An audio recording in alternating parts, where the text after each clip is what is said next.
اعوذ باللہ من الشیطان الرجیم بسم اللہ الرحمن الرحیم اللہم صلی علی سیدنا و مولانا محمد وعلی آلہ وصحبہ وبارک وسلم۔ اللہ رب العزت کی توفیق سے اور تاجدار کائنات صلی اللہ علیہ وآلہ وسلم کے نعلین پاک کے تصدق سے آج ہم مرکز علم کی ہفتہ وار کلاس میں حاضر ہیں۔ دعا کرتے ہیں کہ رب کائنات پیارے محبوب علیہ الصلوۃ والسلام کے نعلین پاک کے تصدق سے ہماری حاضری کو اپنی بارگاہ اقدس میں قبول فرمائے۔ اس سے پہلے جیسا کہ آپ کو علم ہے کہ ہماری یہ کلاس ہفتہ وار چل رہی ہے، محترم حافظ عبد الرحمن صاحب اس کلاس کو پڑھا رہے ہیں، تو آج مجھے سعادت نصیب ہو رہی ہے کہ آج اس مرکز علم کی کلاس میں آپ تمام احباب کی زیارت کر رہا ہوں۔ آج اختصار کے ساتھ بالخصوص جس موضوع کو ہم ڈسکس کریں گے وہ ہے علم کی ضرورت اور اہمیت۔ اس کلاس کے اندر جس کا نام ہے مراکز علم، یعنی یہ کلاس اس کو بیسیکلی مرکز علم کی کلاس کہتے ہیں۔ کس شے کی؟ مرکز علم۔ یہ بچے بھی بولیں، کلاس کا نام کیا ہے؟ مرکز علم، یعنی یہ وہ مرکزی پوائنٹ ہے جہاں سے علم نصیب ہوگا اور علم نصیب ہوتا ہے۔ اب اس میں بالخصوص یہ کتاب ہے جس میں شارٹلی لیکچرز موجود ہیں جو آپ پڑھتے ہیں۔ اس کی اگر اہمیت کو دیکھنا چاہیں، اس کتاب کی اہمیت کو، تو یقیناً جو لیکچرز آپ پڑھ چکے ان کو دیکھیں۔ ان میں بالخصوص انسانی زندگی کے روزمرہ کے جو مسائل ہیں وہ سارے کے سارے اس لیکچر میں پڑھا دیے جاتے ہیں اور پڑھا دیے جائیں گے انشاءاللہ تعالی۔ تو اس میں اگر لیکچر نمبر 8 کو دیکھیں، یہ صفحہ نمبر 69 ہے، لیکچر نمبر 8، جس کا موضوع ہے علم کی ضرورت اور اہمیت۔ اسی سے اس کلاس کی ضرورت و اہمیت بھی ہمارے سامنے آئے گی۔ تو اس میں اگر آپ مطالعہ کریں، سب سے پہلی جو دلیل حضور شیخ الاسلام ڈاکٹر محمد طاہر القادری مدث اللہ علیہ دی ہے، وہ ہے قرآن مجید فرقان حمید کی نزول کے اعتبار سے پہلی آیہ کریمہ، سورۃ العلق ہے۔ آقا تاجدار کائنات صلی اللہ علیہ وآلہ وسلم جب غار حرا میں تھے اور حضرت جبرائیل علیہ السلام اللہ کا پیغام لے کر پیارے محبوب صلی اللہ علیہ وآلہ وسلم کی طرف تشریف لائے، وہ جو پہلی آیات بینات پیارے محبوب کی طرف جبرائیل علیہ السلام اللہ کی طرف سے لائے تھے، ان میں جو پہلی آیت ہے وہ ہے اقرا بسم ربک الذی خلق۔ اقرا جس کا معنی ہے پڑھیے۔ اے پیارے محبوب مکرم، آپ اونچا بولیں گے، پڑھیے۔ اقرا بسم ربک الذی خلق، پڑھیے اپنے رب کے نام سے۔ تو غور کریں، قرآن مجید فرقان حمید کی جو پہلی آیہ کریمہ ہے اس میں بھی رب کائنات پڑھنے کا حکم دے رہا ہے۔ کس شے کا حکم اللہ دیتا ہے؟ پڑھنے کا۔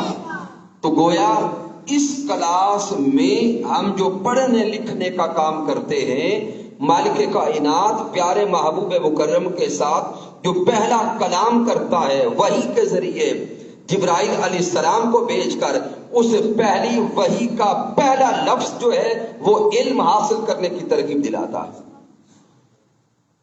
پہلی وحی کا پہلا لفظ علم حاصل کرنے کی ترغیب دے رہا ہے۔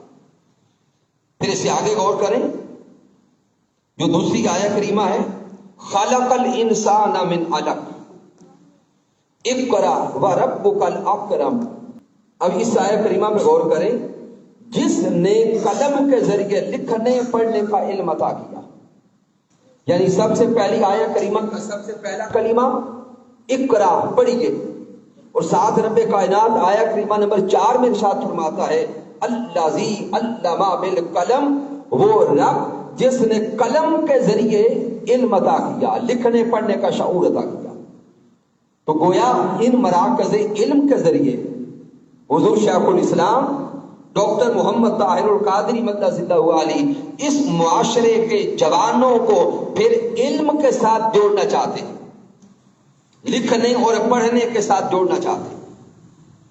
اب اس سے آگے قرآن مجید فرقان حمید کی سورہ زمر کی آیہ کریمہ کی طرف توجہ کریں تو رب کائنات فرماتا ہے کل، اے میرے محبوب مکرم آپ فرما دیں حل یستوی الذین یعلمون والذین لا یعلمون، اے پیارے محبوب مکرم آپ فرما دیجئے کیا جو لوگ علم رکھتے ہیں اور وہ جو علم نہیں رکھتے کیا وہ آپس میں برابر ہو سکتے ہیں؟ مالک کائنات سوالیہ انداز میں کلام کرتا، کل اے پیارے محبوب مکرم آپ فرما دیجئے حل یستوی الذین یعلمون والذین لا یعلمون، کیا پڑھے لکھے اور ان پڑھ برابر ہو سکتے ہیں؟ اب خود بتائیں کیا ایسا ممکن ہے؟ کیا جاننے والے اور نہ جاننے والے برابر ہو سکتے ہیں؟ کیا علم والے اور جاہل برابر ہو سکتے ہیں؟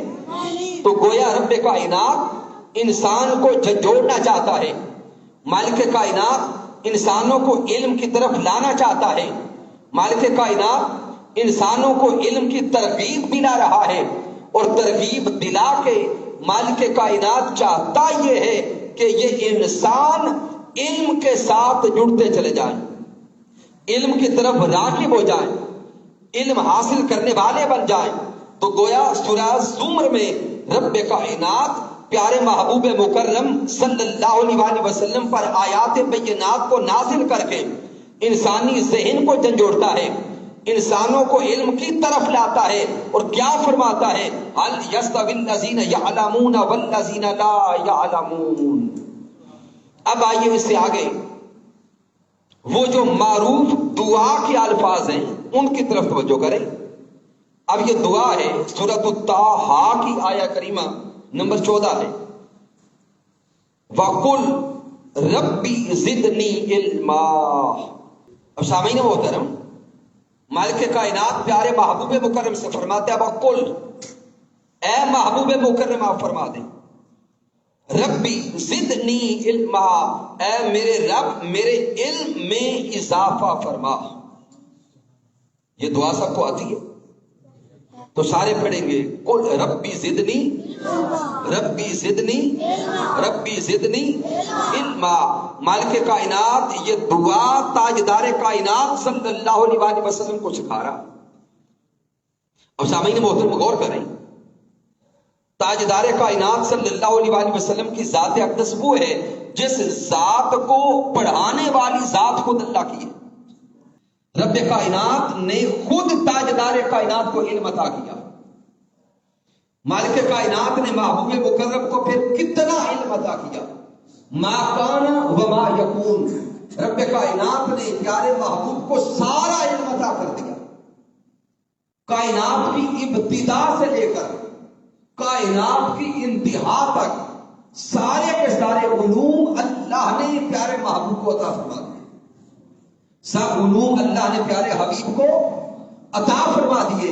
ایک طرف رب کائنات پیارے محبوب کو علم کے خزانے عطا کرتا ہے، ایک طرف رب کائنات ما کان وما یکون پوری کائنات کا علم اپنے حبیب کو عطا کرتا ہے، سارے علوم کے خزانے عطا فرما کے، اور ساتھ دوسری طرف پھر دعا عطا فرماتا ہے قل ربی زدنی علما، اے پوری کائنات کے علوم کے خزانے اپنے سینے میں سمیٹنے والے محبوب پھر اپنی زبان سے رب کی بارگاہ میں دعا کرتے رہے اے میرے اللہ میرے علم میں اضافہ فرما۔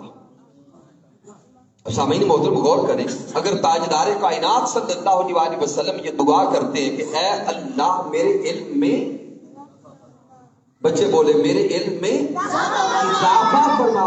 تو جب حضور رب کی بارگاہ میں علم کے اضافہ کی دعا کرتے رہے تو کیا ہمیں دعا نہیں کرنی چاہیے؟ ایک طرف دعا کرنی چاہیے، دوسری طرف علم حاصل کرنے کے لیے دن رات محنت کرنی چاہیے. دن رات محنت کرنی چاہیے. اب آئیے اس سے آگے غور کریں. ایک اور مقام ہے قرآن مجید فرقان حمید کا، اس کی طرف غور کریں. جب اللہ رب العزت نے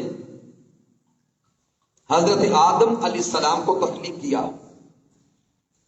تو رب کائنات نے جب آدم علیہ السلام کو خلق فرما کے اپنا نائب بنانا چاہا. کیا بنانا چاہا؟ اپنا نائب بنانا چاہا. تو رب کائنات نے فرشتوں سے اس کا ذکر کیا.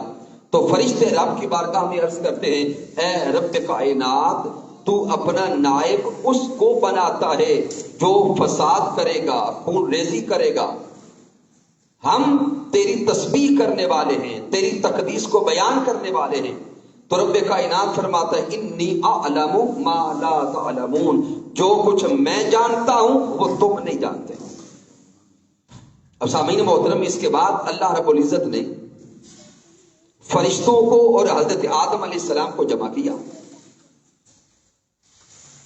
فرشتے بھی ایک جگہ پہ اللہ نے بلا لیے، آدم علیہ السلام کو بھی بلا لیا. اللہ رب العزت نے حضرت آدم علیہ السلام کو علم عطا کیا. اللہ نے حضرت آدم علیہ السلام کو علم عطا فرمایا. تو جب رب کائنات نے فرشتوں کے سامنے حضرت آدم علیہ السلام کی فوقیت کو دکھانا چاہا، عظمت کو دکھانا چاہا، بلندی کو دکھانا چاہا، تو رب کائنات نے پہلے فرشتوں سے پوچھا اے فرشتوں مجھے ان چیزوں کے نام بتاؤ. فرشتے رب کی بارگاہ میں عرض کرتے ہیں کہ اے رب کائنات ہم نہیں جانتے، اور ہم اتنا ہی جانتے ہیں جتنا تو نے عطا کیا. پھر مالک کائنات انہی فرشتوں کے سامنے حضرت آدم علیہ السلام سے سوال کرتا ہے اے آدم علیہ السلام اب آپ ان اشیاء کے نام بتائیں. تو چونکہ رب کائنات نے آدم علیہ السلام کو علم عطا کیا تھا، وَعَلَّمَ آدَمَ الْأَسْمَاءَ كُلَّهَا، اللہ نے آدم علیہ السلام کو کل علم عطا کر دیا تھا ان اشیاء کا. حضرت آدم علیہ السلام ان اشیاء کے نام بتاتے گئے، اپنا علم ظاہر کرتے چلے گئے. تو سامعین محترم، جب رب کائنات نے فرشتوں پر بھی انسان کی فوقیت کو دکھانا چاہا، فرشتوں پر بھی انسان کی بلندی کو دکھانا چاہا، فرشتوں پر بھی انسان کی شان کو ظاہر کرنا چاہا، تو فرشتوں پر بھی میرے اللہ نے انسانی بلندی کو ظاہر کرنے کا ذریعہ علم کو بنایا. کس شے کو؟ علم کو بنایا. انسان اشرف المخلوقات ہے. انسان کیا ہے؟ اشرف المخلوقات، یعنی تمام مخلوقات میں اعلیٰ ہے. انسان کو جمیع مخلوقات میں اشرف بنانے والی شے علم ہے.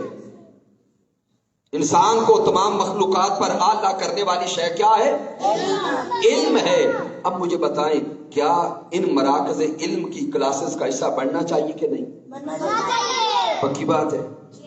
میں اپنے بیٹوں سے عرض کروں گا اور سوال کروں گا، آج آپ تشریف لائے ہیں، کیا جب اگلے ہفتے یہ کلاس اسی طرح منعقد ہو تو اور دوستوں کو ساتھ لانا چاہیے یا نہیں؟ دعوت دیں گے؟ کون کون اپنے دوستوں کو ساتھ لائے گا؟ ماشاء اللہ ماشاء اللہ، اللہ برکت دے. آئندہ کلاس جب ہو تو یہ جو لائنیں بنے یہ پیچھے اینڈ تک چلی جائیں. محنت کریں گے؟ دعوت دیں گے؟ ماشاء اللہ. تو ایک تو جو چیز میں نے آپ کو سمجھانے کی کوشش کی ہے اس کتاب کے ذریعے وہ ہے علم کی اہمیت. اب اس سے آگے اگر ہم غور کریں کہ علم جس کے ذریعے رب کائنات نے انسان کو عزت دی، انسان کو شرف عطا کیا، انسان کو فضیلت عطا کی، وہ علم ہمیں کیا کیا نعمتیں عطا کرتا ہے. علم اللہ کی معرفت کا ذریعہ بنتا ہے. علم اللہ کی معرفت کا ذریعہ بنتا ہے.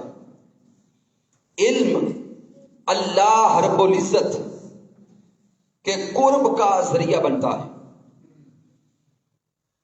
علم حاصل کرنے والے رب کائنات کے قریب ہو جاتے ہیں.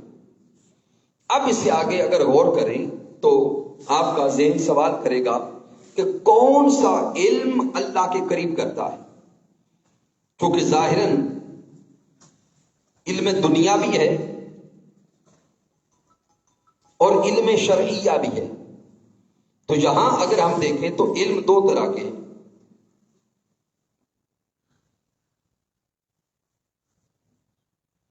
علوم اثریہ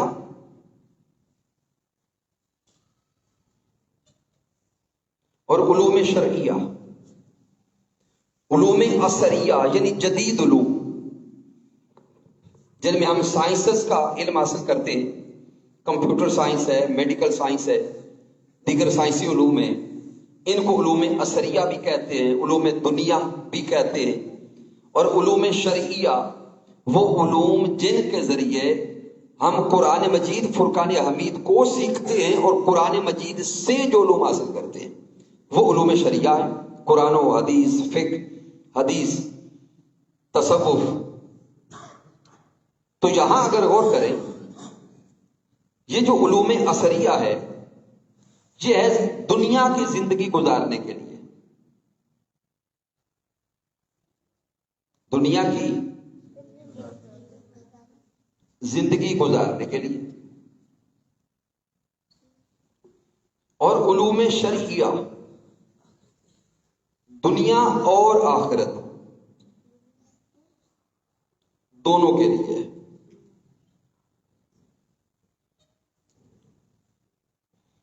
یہ چیز بڑی اہم سمجھنے والی ہے. علوم اثریہ یعنی کوئی میڈیکل سائنس کو پڑھ کے ڈاکٹر بن گیا، کمپیوٹر سائنس کو پڑھنے والا آئی ٹی کا ماہر بن گیا، پھر آج کا دور آرٹیفیشل ٹیکنالوجی کا دور آ گیا، آگے دیکھتے چلے جائیں انجینئر بن گیا. تو یہ جو علوم اثریہ ہیں اس سے انسان روزگار کماتا ہے. کیا کرتا ہے؟ روزگار بناتا ہے، دنیا کماتا ہے، مال حاصل کرتا ہے. لیکن اگر علوم شرعیہ ساتھ آ جائیں، علوم شرعیہ ساتھ آ جائیں، اس سے دنیا بھی سنورتی ہے اور آخرت بھی سنورتی ہے. علوم اثریہ سے صرف دنیا سنورتی ہے، علوم دنیا سے صرف دنیا سنورتی ہے، اور علوم شرعیہ سے دنیا بھی سنور جاتی ہے اور آخرت بھی سنور جاتی ہے. اب شاید کسی بیٹے کے ذہن میں سوال پیدا ہو، کیا ہمیں علوم اثریہ حاصل کرنے چاہیے؟ تو جواب منہاج القرآن کے پلیٹ فارم سے بڑا واضح ہے کہ ہمیں علوم اثریہ حاصل کرنے چاہیے. ہمیں میڈیکل سائنس بھی پڑھنی چاہیے، کمپیوٹر سائنس بھی پڑھنی چاہیے، اے آئی کو بھی پڑھنا چاہیے، اور تمام سائنسی علوم جس میں بایو ہے، کیمسٹری ہے، فزکس ہے، باٹنی ہے، زوالوجی ہے، تمام جو دنیا کے علوم ہے وہ حاصل کرنے چاہیے. منہاج القرآن دنیا کے علوم حاصل کرنے سے منع نہیں کرتی، لیکن علوم اثریہ کے ساتھ ساتھ علوم شرعیہ کو بھی پڑھنا چاہیے. اگر کامل اور مکمل انسان بننا چاہتے ہیں تو پھر لازم ہے کہ دنیا کو شرعیہ کے تناظر میں پڑھا جائے. مثال کے طور پہ اگر کوئی ڈاکٹر ہے، اب جو ڈاکٹری کا شعبہ ہے اگر اس کو واقعی انسانیت کے لیے استعمال کیا جائے تو یہ عبادت بنتی ہے. یعنی بیماروں کا علاج کرنا، بیماروں کا علاج کرنا یہ عبادت بنتی ہے. لیکن مجھے سچی بات دل سے سوچ کر بتائے کہ الا ماشاء اللہ آج کا یہ شعبہ کیا عبادت کر رہا ہے؟ کاروبار کر رہا ہے. آپ ایک ڈاکٹر کے پاس چلے جائیں، پہلی بات تو یہ کہ فیس اتنی کہ عام غریب انسان فیس ہی افورڈ نہیں کر سکتا، نمبر ایک. اس سے آگے ٹیسٹ جن کی ضرورت بھی نہیں ہوتی، اتنے لکھے جاتے ہیں اور کروائے جاتے ہیں کہ عام بندہ بیچارہ تو وہیں سے فارغ ہو جاتا ہے، اس میں ہمت نہیں ہوتی کہ ٹیسٹ کروا سکے۔ اگر ٹیسٹ کے مراحل سے آگے گزر جائیں تو ڈاکٹر ایک بیماری کی 5 دوائیاں لکھتا ہے، وہ ایک بیماری سیدھی ہوتی 4 بیماریاں ساتھ لگ جاتی ہیں، الا ماشاء اللہ۔ پھر جو میڈیسن لکھی جاتی ہیں وہ پیچھے کمپنیز کے ساتھ رابطے ہوتے ہیں، کمپنیوں والے انہیں ٹکٹ دیتے ہیں، گاڑیاں دیتے ہیں، یہاں تک کہ پلازے دیتے ہیں، اور 2 نمبر دوائیاں آگے چل رہی ہوتی۔ اسی طرح دیگر شعبہ جات کو دیکھیں۔ اب ٹیچنگ کا شعبہ یہ عبادت ہے، لیکن اگر ٹیچر صاحب کلاس میں بیٹھ کر موبائل استعمال کرتے رہے، اسٹوڈنٹ کو علم نہ دیں، پڑھائی نہ کروائیں، تو کیا وہ عبادت ہوگی؟ نہیں۔ اسی طرح انجینئر کو دیکھ لیں، دیگر شعبہ جات کو دیکھ لیں۔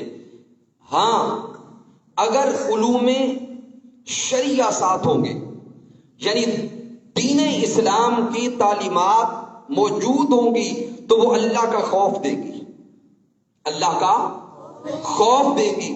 اب جس کے دل میں علوم قرآن کے ذریعے، علوم حدیث کے ذریعے، علوم شرعیہ کے ذریعے اللہ کا خوف ہوگا، جس ڈاکٹر کے دل میں اللہ کا خوف ہوگا وہ کبھی مریض کو تنگ نہیں کرے گا۔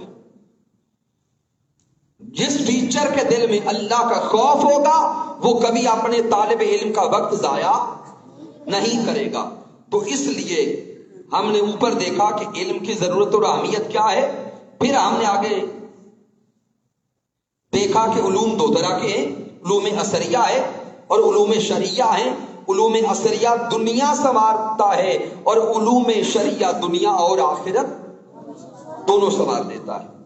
اس لیے آپ جتنے احباب موجود ہیں، میں آپ سے بارے دیگر عرض کروں گا کہ ان مراکز علم کی کلاسز میں آپ خود بھی تشریف لائیں اور اپنے بچوں کو بھی بھیجا کریں، تاکہ ہمارے بچے قرآن و حدیث کا علم بھی سیکھیں اور دنیا کے علوم بھی ساتھ سیکھیں۔ اس سے آگے اگر ہم غور کریں کہ علوم کے ذریعے ہمارا مقصود کیا ہے، علوم اثریہ ہو یا علوم شرعیہ، ہماری منزل کیا ہے، ہمارا مقصد کیا ہے؟ ہماری منزل ہے خدمت دین۔ کیا ہے؟ اونچا بولیں گے بیٹے، خدمت دین۔ ان علوم کے ذریعے ہم دین اسلام کی خدمت کرنا چاہتے ہیں۔ علوم کے ذریعے کیا کرنا چاہتے ہیں؟ دین اسلام کی خدمت کرنا چاہتے ہیں۔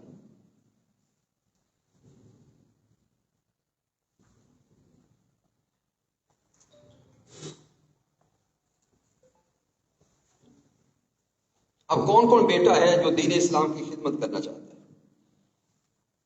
جی ہاتھ کھڑا کر کے بتائیں۔ سب دین اسلام کی خدمت کرنا چاہتے ہیں؟ تو یہ کلاس ہمارے دل میں سب سے پہلے دین اسلام کی محبت پیدا کرے گی، دین اسلام کی محبت پیدا کرے گی۔ جب تک دل میں اسلام کی محبت نہیں آتی تب تک خدمت کا جذبہ نہیں آئے گا۔ یہ دین اسلام ہمیں اللہ رب العزت نے ذریعہ مصطفیٰ سے عطا کیا۔ اب جو خدمت دین کا جذبہ ہے یہ بھی ہمیں قرآن دیتا ہے۔ سورہ آل عمران کی آیت کریمہ نمبر 104 کو پڑھیں۔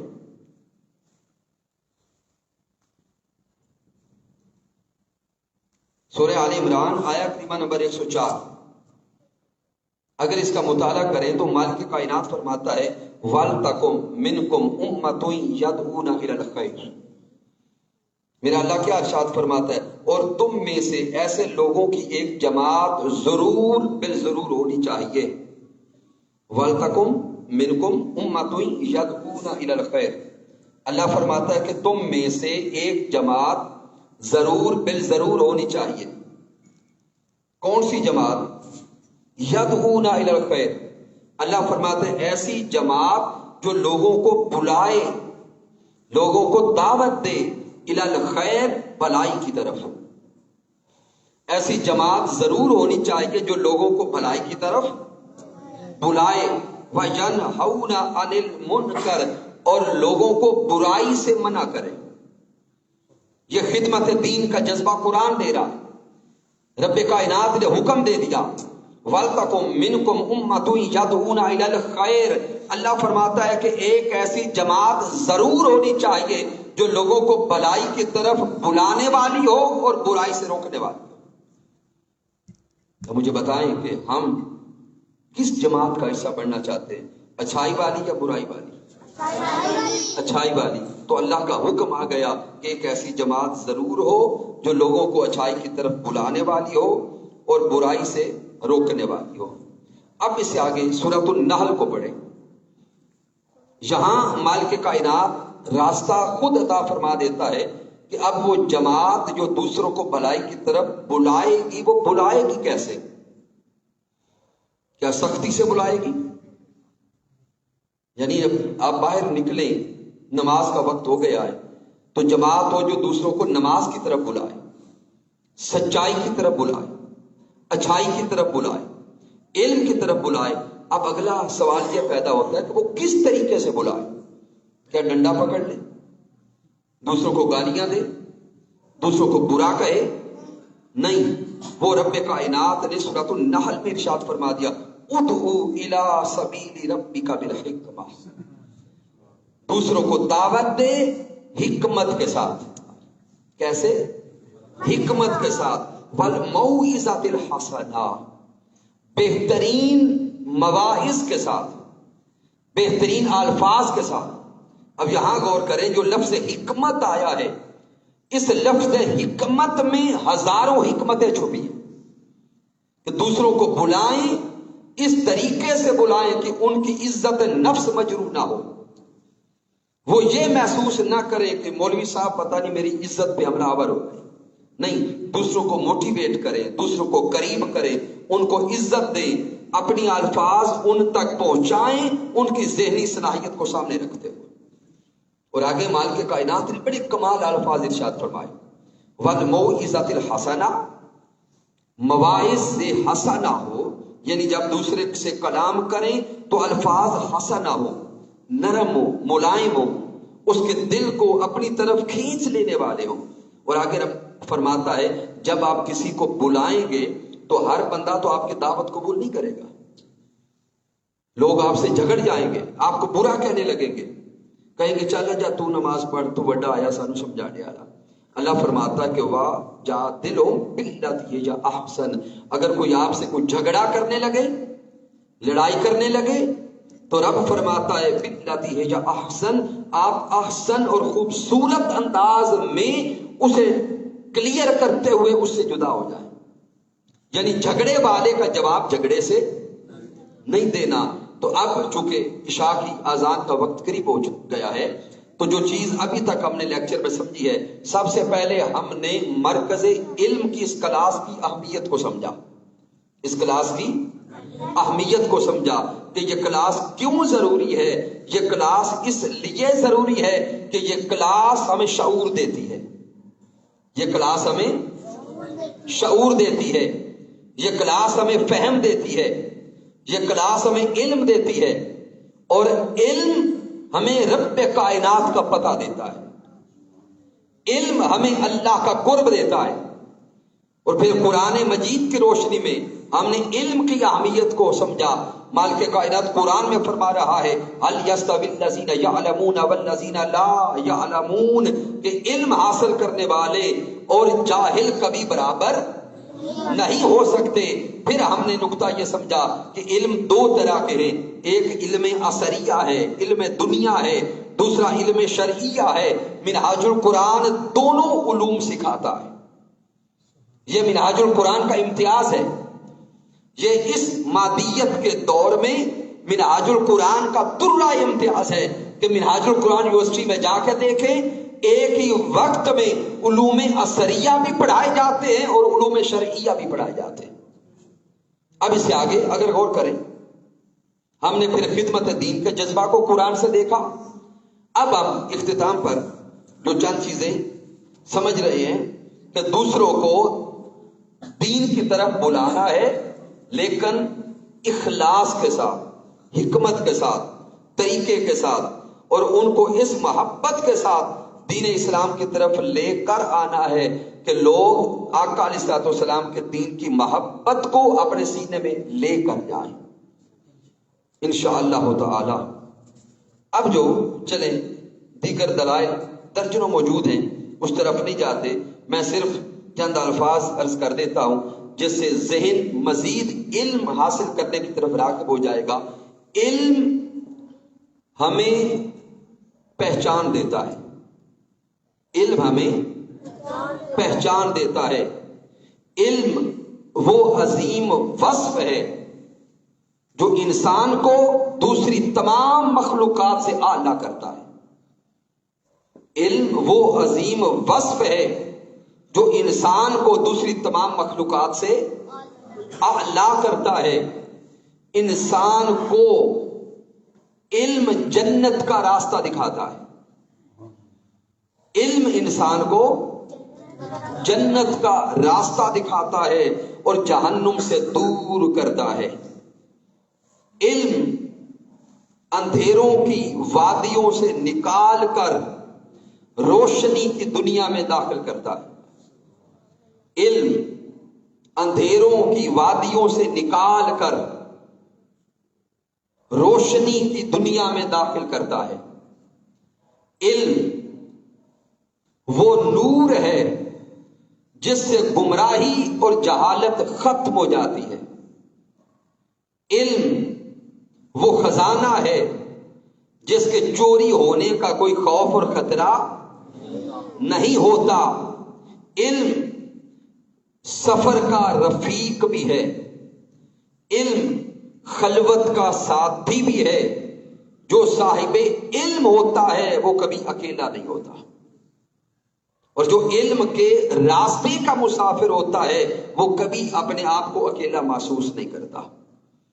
اب میں تمام بیٹوں سے سوال کرتا ہوں کہ آئندہ اتوار جب یہ کلاس دوبارہ آئے گی، کون کون ہے جو اپنے ساتھ دو دو ساتھیوں کو لے کے آئے گا؟ اب تمام دعوت دیں گے، دوسروں کو لائیں گے انشاءاللہ تعالی۔